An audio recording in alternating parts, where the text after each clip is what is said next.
In this video, I'll be showing you how to fix iPhone lag after iOS 26's update. It's a very simple method, so if you find this video helpful, be sure to drop a like and subscribe. But anyways, getting into it, let's say whenever you're swiping or just doing anything on your phone, it's now really laggy.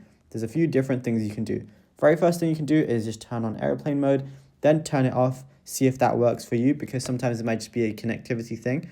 Another thing you can do is go to your settings. And then once you're in your settings, what you can do is go ahead to general, make sure there's not another software update available because your one currently might be buggy. After that, you can go out of that and go to iPhone storage. Then, you can see how much storage you have left.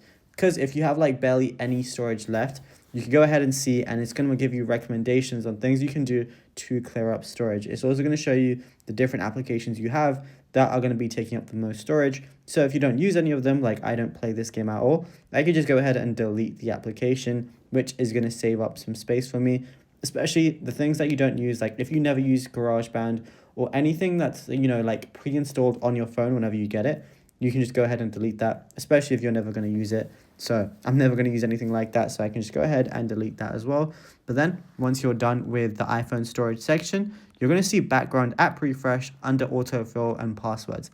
Go ahead and click on that and then just turn this off. It's going to help preserve battery life, and it's also going to have less things running in the background, which is going to be ideal for you. So that's definitely something you want to go ahead and do. Another thing you can do is go to battery. And then if you're on low power mode, you can go off low power mode, and then everything should run a lot more smoother, because low power mode is great for saving battery, but it does slow things down, which is obviously something you might not want. And then, yeah, you should try that and you'll be good to go. Now, if you found this video helpful, be sure to drop a like.